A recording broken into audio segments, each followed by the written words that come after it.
Good morning. Good morning, everyone, and welcome to this circle where we gather as spiritual community with one another.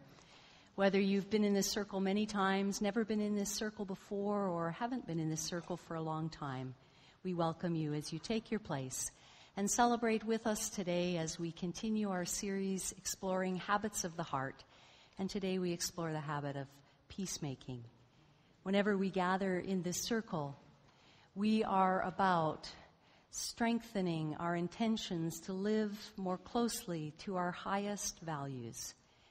We've been in this month of November learning a piece that Chris wrote on his sabbatical, and so again we sing our highest values. I think you're going to want to stand if you can.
If you had occasion to see Amy Lowen's most recent project, The Peace House, these words will be familiar to you.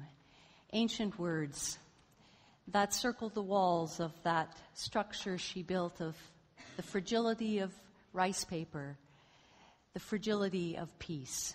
So we recall and respond to each other with the ancient words of Lao Tzu. I'll offer the ones in italic and invite you to offer the words that appear in bold. If there is to be peace in the world, there must be peace in the nations. If there is to be peace in the nations, If there is to be peace in the cities, there must be peace between neighbors. And if there is to be peace between neighbors, there must be peace in the home. If there is to be peace in the home, there must be peace in the heart. As we seek to cultivate peace in each of our hearts, we share with one another a prayer that is offered at each spiritual gathering of West Hill United Church in Scarborough, Ontario, a prayer inspired by the ancient prayer attributed to St. Francis. We pray with one another. As I live every day, I want to be a channel for peace. May I bring love where there is hatred, and healing where there is hurt, joy where there is sadness, hope where there is fear. I pray that I may always try to understand, comfort other people, as well as seeking comfort and understanding from them. Whenever possible, may I choose to be a light in the darkness, a help in times of need, and a caring, honest friend. And may justice, kindness, and peace flow from my heart forever. Amen.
It's story time. Our time for all ages is a time that we can gather at the carpet, have a little chat, have a little story. Anyone who's willing is invited to come.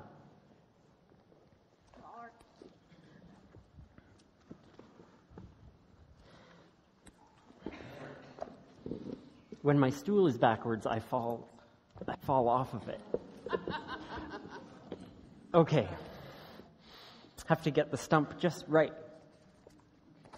I've got a story to share, and it's a story that, if you look at the page, is kind of boring. There's no pictures. So I have a picture on the next slide that we can use to start our imaginations, okay? While I tell the story of two foxes. In a dark and busy forest where rabbits made eggs for Easter and where toads made warts for silly people, there lived two foxes.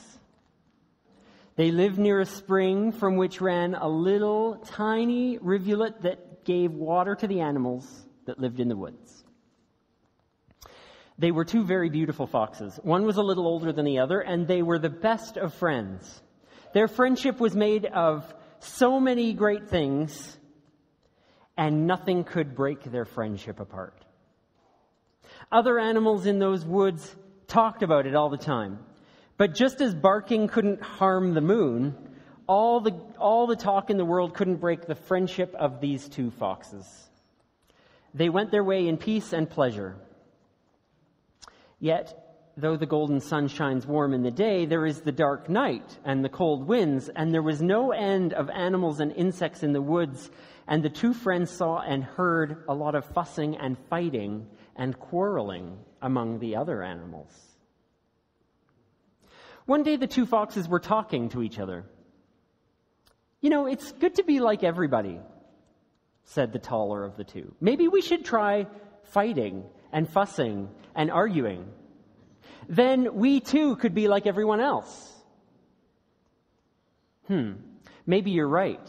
And we should be like all those other animals. I think I would like that. Come, let us start together, said the taller fox. How do we start? Well, let me think. His long, thick tail went down, and so did his long snout. And for a time he was looking down on the little running water and the glittering stones lying around. We could bite each other, said the taller one. I've seen many animals biting each other, especially when they're angry. No, it would hurt, said the smaller one. Yeah, you're right, it would hurt. I'm bigger than you, and you're my friend, and I don't want to hurt you. Maybe it would be better to get into an argument first and get angry at each other like everybody else. That would be better, said the smaller fox. How do we do that? Well, here are two nice stones lying in the water. I'll show you how we start. He picked up the two stones with his paws, and then raising his voice, he screamed just as he heard the other animals do. These two white stones are my stones! You can't have them. Do you hear me? Yes, I heard you, said the other. Well, if they're your stones, then they're your stones. I don't want to take anything from you. Keep them. For a time, the tall fox was very quiet. We're not getting anywhere with our fighting. No, we're not, good friend fox. Well, let's try again. Let's try another way. Maybe we can do better. They were quiet for a little time, and then the older one raised his long snout and bushy tail and said in a loud voice, This wood, this whole forest belongs to me, and you'd better get out quick. The other one said, Oh, I'm sorry. I like you, and I like you being my friend, but if this is your forest and you want it, I guess I'll have to go even if I don't want to. It's sure a nice forest, though. I like it. Now I'll have to find another one. Well, the tall fox looked at his friend in surprise. He liked his friend, too. He didn't want to hurt his friend. I don't want you to go. We're good friends, and we like to be together and play with each other. Oh, phew, I'm happy to hear you say that, said the small fox. I didn't want to go. I want to be with you. So the two were quiet for a time. And then the taller one said, Friend, we're not very good at this fighting and this fussing and this arguing. I think it's best for us to be as we are. Let's be the way we are, not the way others are. So these two foxes in the deep forest remained all their lives good friends instead of fighting enemies. And they showed everyone what peace looked like and what friendship looked like. And I'm glad they did. It's a good story. I love those foxes. They're so good. They could teach us so much, couldn't they? They could teach us how to be friends, because we don't want to hurt each other when we're friends. That's right. So when we talk about peace and when we talk about friendship, we can remember the foxes. How nothing can break them apart. And good friendship is like that. When we find a good friend, nothing can break us apart because we want the best for each other. So we'll remember that in friendship. Now, I have got an idea. We're going to sing a song, and Sherry Ann here is going to help us with some actions to the song, because you know what's great about actions? If you don't want to sing the words, you don't have to. You can just do the actions. Or if you want to just do the song, you don't have to do the actions. You can choose to do whatever you want. So we're going to learn a few signs for this song. And all of us are going to stay seated except for Sherry Ann, because that way everyone can see. And we have to just learn a few, and then we'll have lots of chance to practice as we sing this song. So this song is called Peace Like a River. And it starts with love brings peace like a river. So first we're going to talk about love. It's a good one. It's all about our heart and our feeling good inside, right? Love brings peace. Here's peace. Look at this. Twist our palms and then spread them out. Peace. Can you do that? Good. Love brings peace like a river. Well, you know what a river looks like.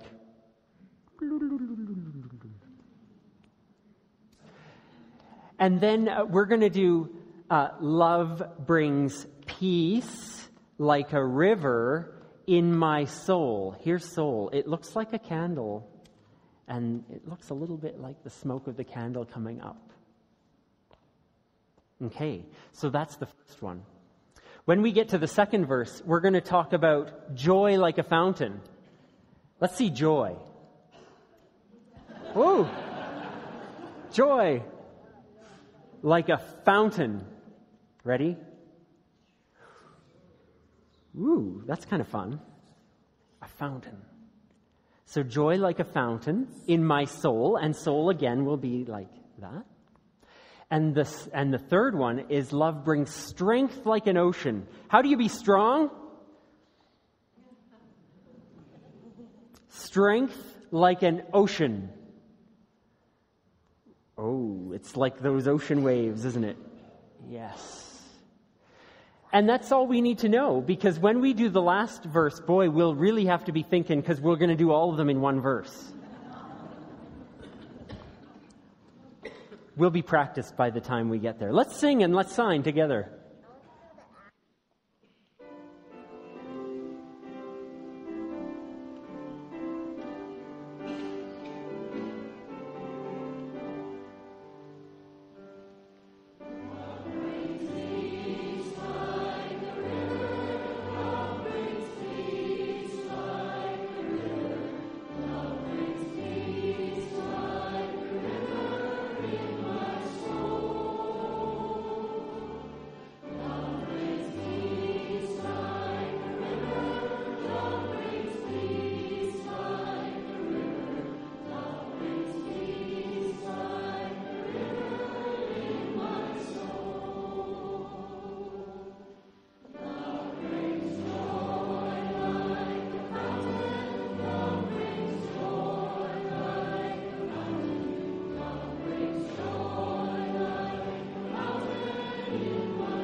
Naomi Shihab Nye is a Palestinian poet who was born in the United States, whose father was born in the old city of Jerusalem. And after September 11th, 2001, She wrote a series of poems reflecting on peace, reflecting on the work of peace and the work of peacemaking. This is her poem in that collection, 19 Varieties of Gazelle, her poem entitled Jerusalem.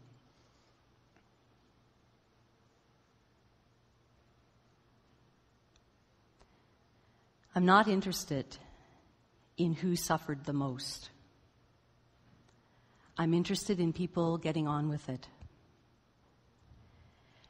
Once, when my father was a boy, a stone hit him on the head. Hair would never grow there. Our fingers found the tender spot and its riddle. The boy who has fallen stands up. A bucket of pears in his mother's doorway welcomes him home. The pears are not crying. Later, his friend who threw the stone says he was aiming at a bird. And my father starts growing wings. Each carries a tender spot. Something our lives forgot to give us. A man builds a house and says, I'm a native now. A woman speaks to a tree in place of her son. And olives come. A child's poem says, I don't like wars. They end up with monuments. He's painting a bird with wings wide enough to cover 2 roofs at once. Why are we so monumentally slow? Soldiers stock a pharmacy. Big guns. Little pills. If you tilt your head just slightly, it's ridiculous. There's a place in this brain where hate won't grow. I touch its riddle. Wind and seeds. Something pokes us as we sleep. It's late, but everything comes next. This is the insight of a contemporary poet.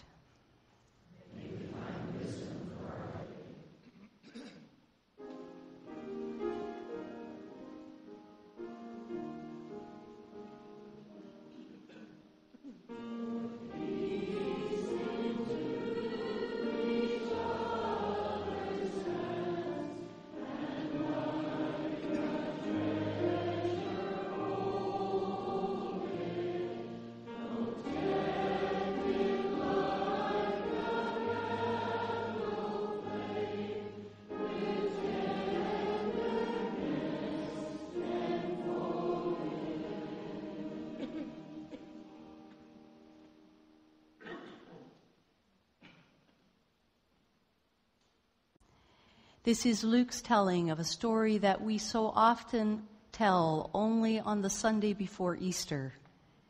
It's a story about more than a parade of palms. It's a story about the things that make for peace.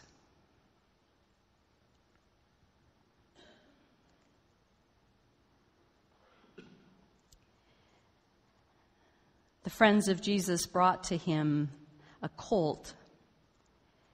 And after they threw their cloaks on the colt, they set Jesus to ride on it. And as he rode along, people kept spreading their cloaks on the road. As he was now approaching the path down from the Mount of Olives into the city of Jerusalem, the whole multitude of the disciples began to sing joyfully with a loud voice. Blessed is the one who comes in God's name. May there be peace in heaven and glory in the highest of heavens. Some of the Pharisees in the crowd said to him, Teacher, order them to stop. But he answered, I tell you, if they were silent, the stones would shout. As he came near and saw the city, he wept over it. And he said, if you, even you, had only recognized on this day the things that make for peace. But now they are hidden from your eyes. Indeed, the days will come upon you when your enemies will set up ramparts around you and surround you and hem you in on every side. This is a story passed down to us in our tradition from the 1st century. May we find wisdom for our living.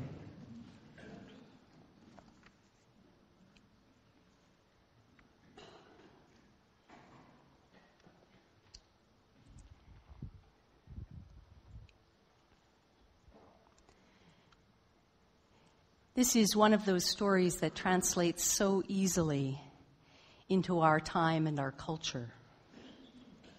Maybe because we've seen it replayed so many times in so many different ways. Every day on social media or on television, we are brought this new old story, the story of peaceful protest. There's so many contemporary versions of this ancient story we just read, where injustice and abuse of power is confronted in simple ways: a rally, a march, a protest, people coming together in the city streets or in the town square, and the props are almost always the same: something to wave, something to shout, some symbolic act.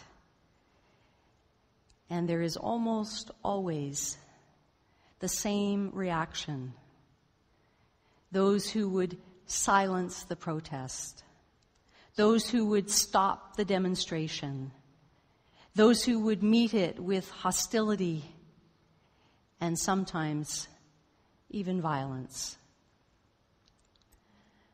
A few weeks ago in West Jerusalem, Israelis, those who have full rights of citizenship in the country of Israel, and those Palestinians who have Jerusalem residency, or that small percentage of the population who are Arab citizens of Israel, came together, seeking peace in their land, protesting the policies of the incitement of occupation, and they together took to the streets of Jerusalem to protest the dominant instilling of fear in their society, the instilling of suspicion and hatred of one another, which is so consistently cultivated in the media, in world opinion, in their society. This is a small glimpse into that story of protest.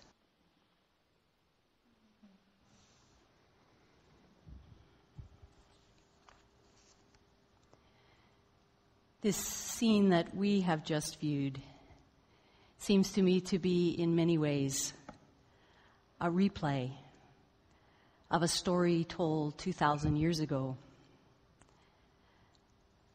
That story of an unauthorized backwater rabbi who planned a carefully staged and meticulously timed protest against the policies of an occupying empire, against the collusion of the leaders of his own people and the corruption of the institution of the temple, which had been co-opted to oppress the poor and make his people landless.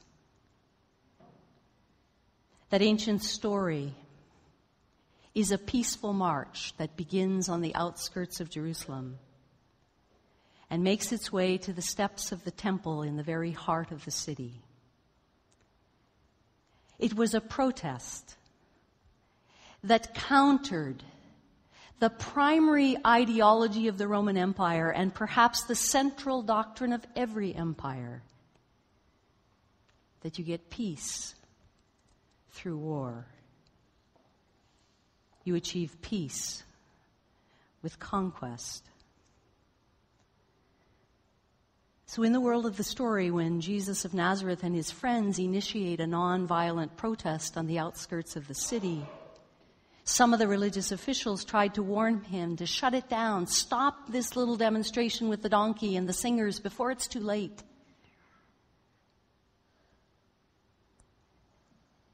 Only Luke, in his telling of the story, gives us that entirely believable detail about censorship. So often, we who are the keepers of what is seek to silence dissent, to disperse the protesters, to exercise force, and to use the powers of arrest as tools to shut down those who would question the way things are, those who would offer an alternative. What is it that makes us so resistant to learning that when we're defensive of dissent, we live in the most dangerous of times? If the singers fell silent, the stones would take up the song, he said. And could we even begin to bear the witness that they would give of all the tragedy they have seen since we human ones began to walk on them and throw them and chisel them? If the stones were to speak, could we even begin to hear the lessons embedded in the layers of uprising and conquest, of family against family and tribe against tribe and nation against nation? Could we even bear to hear it if the stones beneath our feet began to speak? Would we not just simply weep as the storyteller has Jesus weep? Sometimes tears are the most eloquent form of dissent we have. Sometimes tears are the only prayers we can offer. Whether this was the experience of Jesus or the creation of Luke's story, which was written more than 50 years after Jesus was executed, and an entire decade or more after that temple had been destroyed and that city had been taken forcibly by the Roman soldiers, it really matters not to the truth of the lament we hear in this story. And we can still weep as we hear the truth of those words. Would that even today we knew the things that make for peace. Occupation of one people by another will never lead to peace. Debt will never lead to peace. Co-opting a religion and its institutions to support political power will never lead to peace. Turning the temple into the business of collecting taxes for Rome and giving the peasants land to the priests who were historically ineligible to own land will never make for peace. Making more people poor and more people rich would not lead to peace. Turning the safe haven of the temple into a marketplace where forgiveness was sold and tribute was charged to line the pockets of the oppressor and the collaborator would not make for peace. It had all the ingredients necessary to breed generations and generations and generations of violence. Would that even today we knew the things that make for peace, but they are hidden from our eyes Hidden not because they are state secrets or that they are among the hidden mysteries of the universe, but hidden because we silence the voices of dissent. Hidden because it is so hard for us to hear the voices that line our streets. Hidden because we won't learn the simple, silent stones. Hidden because it's so hard to listen to the voices that beg to differ from the rest. Hidden because we will not hear those who have been silenced, those who have been failed by the way things are. Hidden because we will fail to learn to answer violence with something greater than violence. Hidden, for we will not learn to answer our fear with love, our hostility with understanding, our arrogance with humility. We'll never make peace as long as we make poverty. And we'll never make peace while we make terror. We'll never make peace if we fail to listen to those for whom what is just isn't working. We'll never make peace by deploying censorship. We'll never make peace by the exercise of our power over another. Those things that make for peace are not hidden in top secret military documents. They're written in every heart. They are the things that we all long for. Food and shelter, love, respect, trust, justice, equality, freedom. They're not hidden or disguised. They're as plain as the nose on any of our faces. The basic dignities of respect and mutual coexistence. I'm sure my list is very incomplete, but you get the idea. The end of a conflict might give us a treaty. The end of a war might give us an armistice.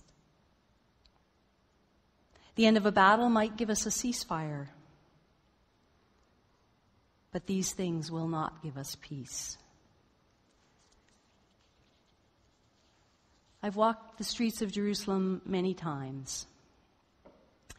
And every time I have witnessed faithful Muslims at prayer 5 times a day. Observant Jews making their way to the Western Wall at all hours of the day and night to pray. And devout Christians making pilgrimage through the streets of the old city, stopping to pray at every station of the cross along the Via Dolorosa. But we will not make peace with our prayers either. It's a great tragedy of misdirected piety that the world's 3 great Abrahamic religions all petition the God of Abraham, Isaac, and Jacob to give us a peace that we ourselves will not make. The things that make for peace do not come from any sky god. The things that make for peace are not given to us by winning a war or signing a treaty or moving any deity to deliver us into the peace for which we pray. Because the things that make for peace are not the act of any god. They are the work of the human mind and will and heart. And the things that make for peace are within me and within you. And in the hard work of seeing ourselves in one another. In seeing the sacred in our enemies as easily as we see it in our family and our friends. in seeing that everything is part of us and we are part of everything, and that the things that make for peace are the most basic of human acts. To treat one another as we would wish to be treated. As Naomi Shahab Nye reminds us, if you tilt your head just slightly, it's ridiculous.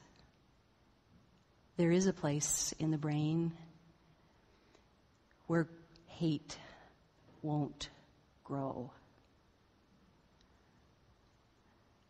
Ironically, our deism and our theism have served to displace the best instincts of our humanity, where we act out our truest and best humanness. In that, we would surely know the things that make for peace. They would no longer be hidden from our eyes. Peace is never won. Peace is never kept. Peace is made in the hard work of refusing to be enemies, by treating one another as we long to be treated. Peacemaking is a habit that begins in the heart. We've achieved the capacity to bomb the world to pieces, but somehow we haven't yet learned that we can never bomb the world into peace. In this season, when the world remembers the assassination of Yitzhak Rabin, who lived long enough to know that war wouldn't make peace, and occupation wouldn't make peace, but land might make peace. In that season of remembering, we examine our own hearts for the peace that is hidden from our eyes. And on this day, at the edge of an anniversary that remembers the armistice when armies stopped fighting in the first war of the last century, it's a day to remember the tragedy and the failure of war and its unspeakable cost. It's a day to discern what each of us can do to make peace in our own hearts, in our homes, in our workplaces, in our classrooms, in our spiritual community, in our neighborhood, in our city, in our country, in our world. And it's a day to remember there will never be peace until there is justice. So what is it that justice requires of us?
We continue in stillness as we bring our prayers on this Remembrance Sunday.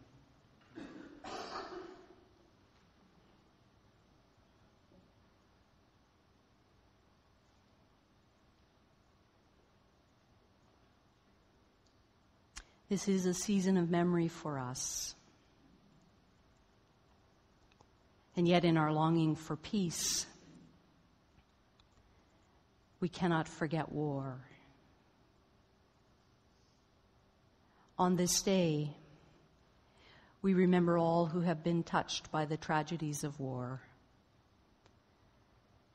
Those who took their bodies to battle, battles that would forever change minds and spirits, health and futures and lives. On this day, we remember all life that has been lost to war. Children, women and men, plants and animals, homes and hospitals and schools and places of meeting and places of prayer. We remember all that has been touched by the tragedy of war, and we hold this memory as we honor this silence.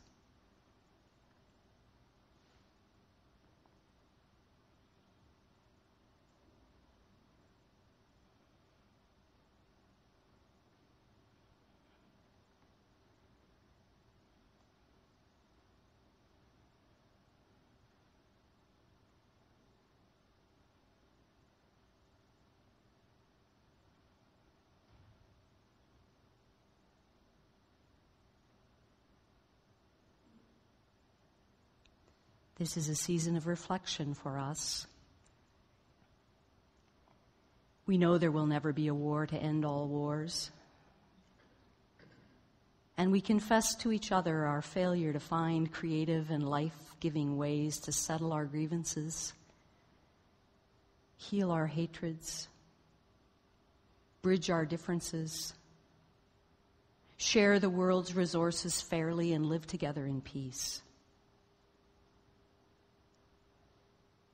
We recognize the lament of looking at the city which is all cities, with tears in one's eyes. Would that even today we knew the things that make for peace. May our eyes be opened to the hard work of making peace.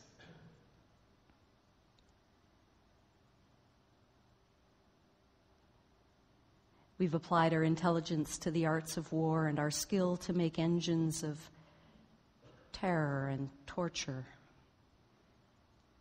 We've prayed for peace even as we've neglected the things that make it. We've prayed for blessing but haven't blessed one another. And we've prayed for impossible things. Peace without justice. Forgiveness without restitution. Love without sacrifice. May we open to the things that make for peace. Even as we hold in our hearts this day those whose lives hold little hope for peace with any kind of security. Refugees on the run. People of color in a world where white is the color that dominates. Elderly living in poverty, single parents with children to feed, those who are targets of racial profiling, young people without hope that their lives can mean anything who give themselves to be martyrs in death, those who have fallen victim to hatred and inhumanity, and those of us who have lost our humanity to a deadly ideology, those who are the most vulnerable in every society. This day we dare to remember the vision of peace that the prophets of all times and places have proclaimed, that Jesus of Nazareth has taught, that Gandhi has dreamed, that countless people of all times and places have worked for, served for, longed for. May we each be a nightlight in the darkness, throwing star after star against a dark sky, as we work with one another to answer this and all our prayers in the name of love. May it be so. This is a day in which we get to honor someone in our community who is receiving the Canadian Peacekeeping Service Medal. To tell us about Catherine's service and her experience that leads to this day, I want to invite a colleague of hers, Kate Bonner, to come and speak to us for a moment. Thank you. It's on. Good morning. My name is Kate Bonner, and I'm a co-worker, retired comrade, and longtime friend of a special member of your congregation. I'm happy to be here today to present Miss Catherine Kuhn with a very special and long overdue award. But before I do that, I'd like to first thank Nancy for her inspirational message today and for graciously facilitating this presentation for our good friend Catherine. Thank you. As many of you may know, Catherine was a member of our Canadian Forces. She served with the 15 Edmonton Service Battalion for 23 years. But what many of you may not know is that during that time, she was posted overseas in Egypt as a UN peacekeeper.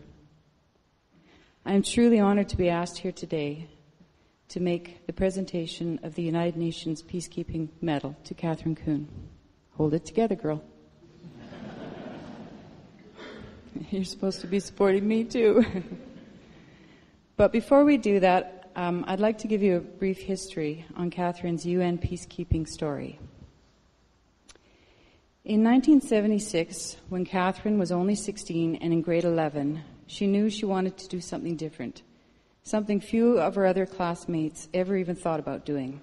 So she went out and joined the Army Reserves.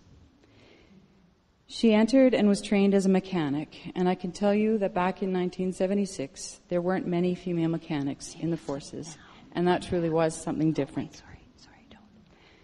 2 years later, she applied to be a peacekeeper. Many people did not believe that because of her gender, she would even be considered for that position. She was given very little support by her superiors at the time. In fact, the orderly room sergeant thought that it was such a big waste of time and effort that he refused to do any of the paperwork for her, and she had to fill out her own overseas request using the very time-consuming two-finger hunt and peck typing method. Even though females in her trade were not allowed on any of the overseas bases, she felt that the military was changing and that there may be a slim chance that she could get a posting there. So fingers crossed, she sent it off to the Department of National Defense headquarters. Well, lo and behold, a few months later, confirmation came back that there was, in fact, a position for Catherine in Egypt. She was so excited about this, but once again, she had to do all the paperwork herself because they were sure there was a mistake made somewhere along the line. She persevered and passed all the physical and medical requirements, which included having to do not one, but 2 medicals, the second done by a woman doctor who was more than happy to give her a clean bill of health, sending her off saying, you know, female doctors don't get to go on UN missions either. Good luck, Private Kuhn. So at the age of 19, Catherine boarded a plane for Egypt. Catherine was the first person from our battalion to go on a UN mission. She spent 3 months at Camp El Gala in Ismailia as the only female in second-line maintenance company. There were 1,000 men and 56 women from Canadian Forces in Egypt. I'm pretty sure with those odds, Catherine never had to buy herself a drink in the mess. She did, after all, come home with all of her earnings. Her 6-month posting was reduced to just 3 when she was injured in a baseball game. Surprise, surprise. She was in catcher's position and was plowed over by, in her words, a little French guy on a play at home plate. She smacked her head on the cement plate, chipped her front tooth, and ended up with a broken leg. The little French guy felt really bad, but no one was really sure if he felt bad because she was injured or if she, in fact, kept the ball in her glove, put him out on home plate. Catherine ended up in a cast, and after a week's leave in Israel, was then sent back to Canada. Catherine always wanted another overseas tour, but by the time the opportunity presented itself, she was unable to go due to permanent back injuries sustained in her regular duties. Or as she puts it, I fell out of one too many army trucks. Catherine retired from the military in December of 1998 after 23 years of service. So finally, after all these years, we are here to award her with her UN Peacekeeping Medal. Catherine, would you join us?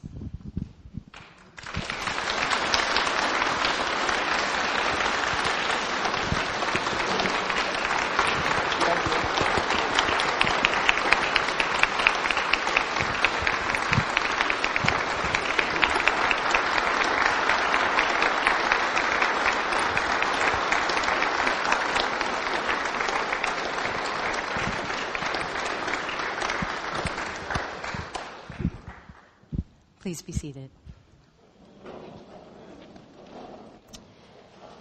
Catherine said one of the hardest things about her service in 1979 in Egypt, along the Suez Canal, in that buffer zone between Egypt and Israel, was that it was 42 degrees day after day after day in that desert. This particular medal, you see an image of above you, in 1988, the Nobel Peace Prize Committee awarded the United Nations peacekeeper this medal of peacekeeping. It was for the collective efforts in the cause of peace that so many, over so many missions in so many parts of the world, served over so many years. This inspired the Canadian Peacekeeping Service Medal, which is depicted on the screen and will be presented to Catherine today. You will notice that in the middle of the medal are 3 figures of an unarmed observer. Above them flies a dove. The words peacekeeping and en français, service de la paix, are written around the 3 figures, separated by 2 maple leaves on either side. On the reverse side of the medal, there's the Queen's cipher on a maple leaf, surrounded by 2 sprigs of laurel and the word Canada. The central stripe is a light blue color, the official color of the United Nations, under whose authority all of these missions were conducted. The green on the ribbon represents service, white, the color of peace, and red, the symbol of blood, the symbol of sacrifice in the service of peace. More than 125 Canadians have served on peacekeeping missions over the past 53 years. 125,000, more than 125,000. Even more than 100,000. It's even bigger. That's more than any other nation in the world. We have much to be proud of, and in particular, Catherine, we are very proud of your service, very proud of your service to your country, to your community of faith, and your service to women in a very pioneering role in a very difficult time and in a very difficult part of the world. I have a very special guest here to pin this medal on you. I have invited a special guest here today to help present the medal to Catherine. I thought it fitting to have an active member of our battalion do the honors of the pinning of the medal presentation. So it is my pleasure to introduce to you from 41 Service Battalion, Colonel Ian Taylor.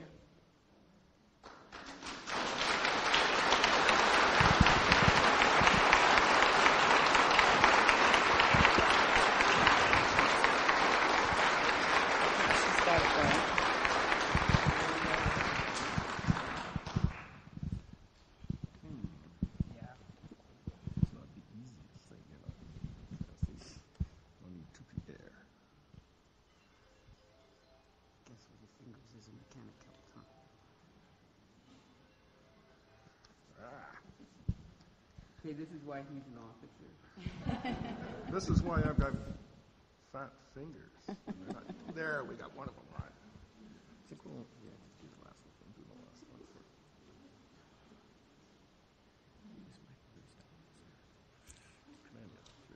There you go.